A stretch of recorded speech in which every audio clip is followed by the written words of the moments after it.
Hi, this is Phil again. Welcome to my channel. Today I'm doing a picture of a requested Evil Pixie.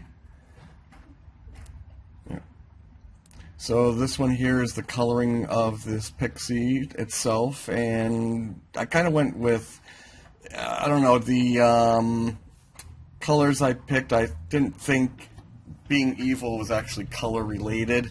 I did make the eyes more of a red color, but all in all, I decided to go with a different color scheme for this pixie here because it doesn't really matter what the color is to what they're doing. She's holding a bomb. She's got bats for pulling her hair back, a scar over her eye. She's holding a needle for a sword. All those little things kind of point towards I'm not a very good guy. So I figured I'd let the picture speak for itself, and the colors. Tattoos, that's another thing that was also a good giveaway that it's not a very good person. So, yep, on with the picture. I kind of went with earth tones and different shades of blue and the kind of reds, amber, or not amber, but red, more of between rose, carmine, some of those kind of colors, magentas, to make your eye kind of follow around the picture. So you'll see that I've kind of tried to either straight up and down or triangulate the colors in the picture as it's going along to basically kind of make your eye follow it from left to right, up and down. You know, kind of make your eye look all over the place. So this is more of a longer video than what I've talked in right now. So we'll see how this goes and how much I can keep talking. The wings, I kind of cut out part of the wings coloring because I did not keep the colors in the back. I went with a gold originally, but I started flubbing it up quite a bit when I was trying to finish them.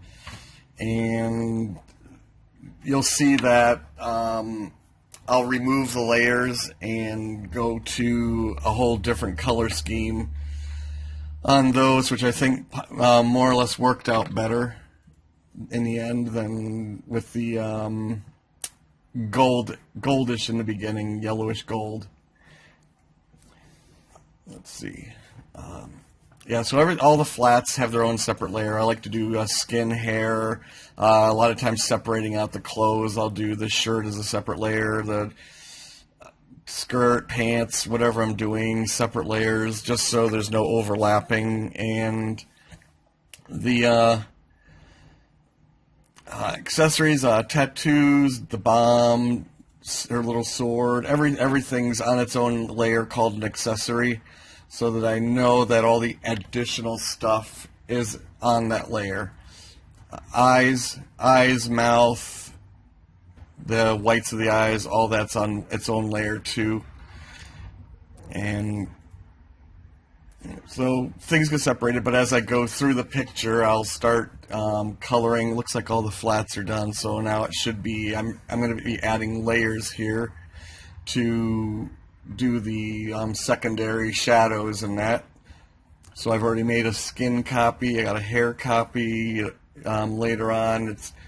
I'm going to do, well, I think one more copy, but yeah, usually the hair and the skin are the two that I do the most on, that I prefer having a secondary layer to fall back on for mistakes or anything. If I've looked like the wings themselves, I did an extra layer, but I decided to blow away the whole two layers and start off with a new one at the top for the wings after the first set didn't work out. So, but that's another thing too, is when I'm coloring, I kind of jump all over the place. The skin, because of the colors, I try to get the skin done all at once, at least try to.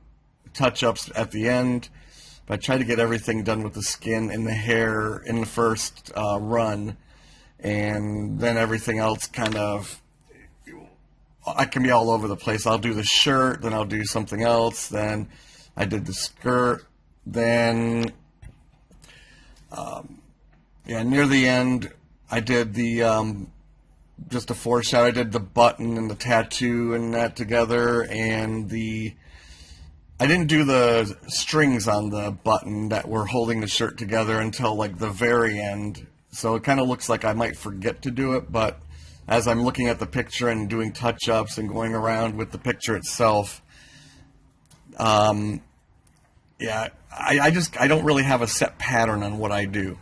So I'm not sure how many artists really do either, because, you know, you kind of look at, when you're drawing, you kind of go, oh, I want to try to get that part done, or I want to, you know, like with the hand, you know, a lot of artists like me, I try to go kind of do the hands last, you know, get the first initial shapes done to what I want it to be, and then when it comes to finishing up the hands, you know, I got the whole rest of the character done, and then I'm like, well, what if the hands don't come out? So there's my dilemma with the hands and putting them off. I should try to do those first, but I'm just not a hands guy. I can do feet better than hands for some reason. But yeah, the mouth, didn't really do too much with that. The eyes, I kind of gave them the reflection, like the anime style reflection on these eyes here.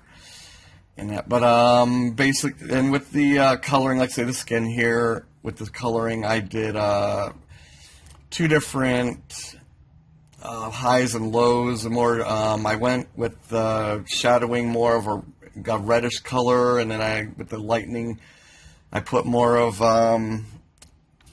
yellows to it to give it more of the shine on there. Yellow and reds are what I balanced off the original skin base to, which looks like it worked out pretty good for the character itself, and doesn't really hurt any of the other colors that come in later.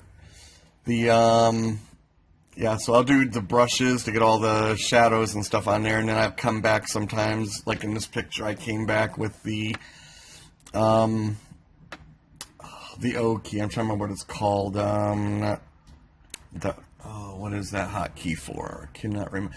The burn tool. Sorry, the burn tool is what I'm thinking of. With adding a little more darkness around where things come down, like on that bracelet, and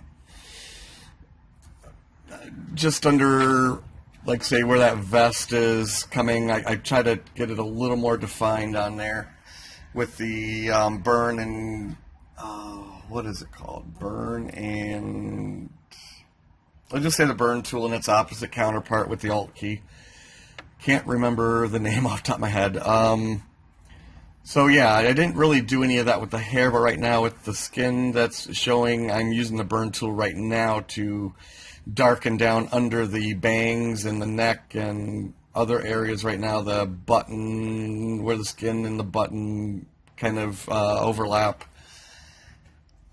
So that's usually the areas where I'll do a little bit of the burn tool. I don't like to use it a lot. I actually used to use it all the time for all my shadows, and then I found that I just wanted to make it more, I don't know, I guess make the shadows a little cleaner, and that's when I stopped using the burn tool and started figuring out the color wheel a bit. Here's where I ran the white for the eyes to make them, I put in like those big anime kind of reflection circles of where the light's coming from.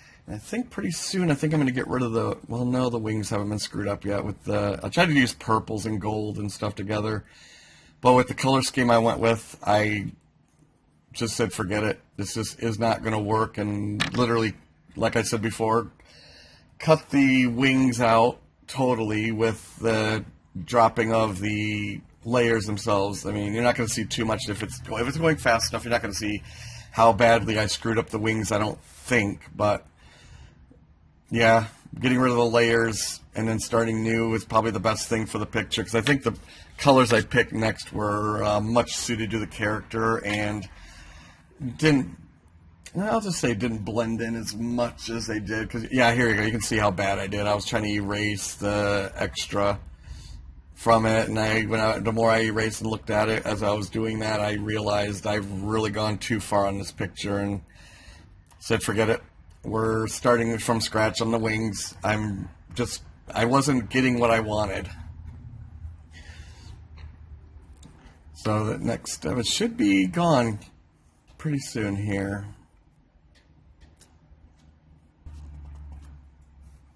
Yeah, I think that this is CS5 I'm using for running. I like it better than CS3 did for a lot of the.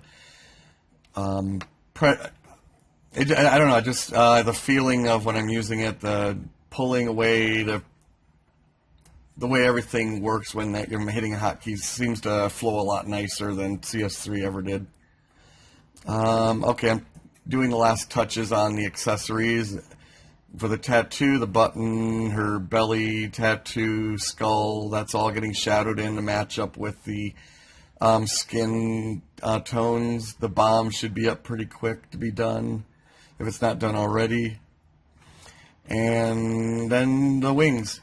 I decided, since there was a kind of a triangular of blue there, I decided to go with a little touching of the hair and lightening it up to make the wings themselves the kind of a offset blue, not too much interfering with the hair and what I've been using.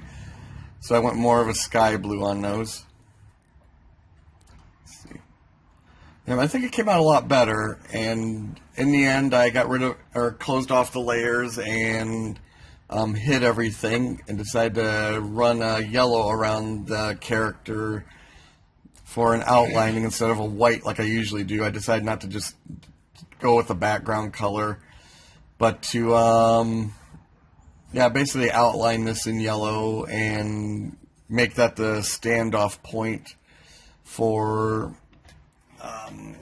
a color that wouldn't affect with anything, because I hadn't technically used it yet in abundance. So that should be happening here pretty soon. Just to make sure I don't make any mistakes on the layers I've done and have to back up and do it anyways, I leave the bottom white layer open. I made a new layer for the yellow and left the lines up for the multiply that I effectively put on there. So thank you for watching me in this picture I've done, and if you like the video, please subscribe and hit that like button and notification bell in case you want to see any more art from me.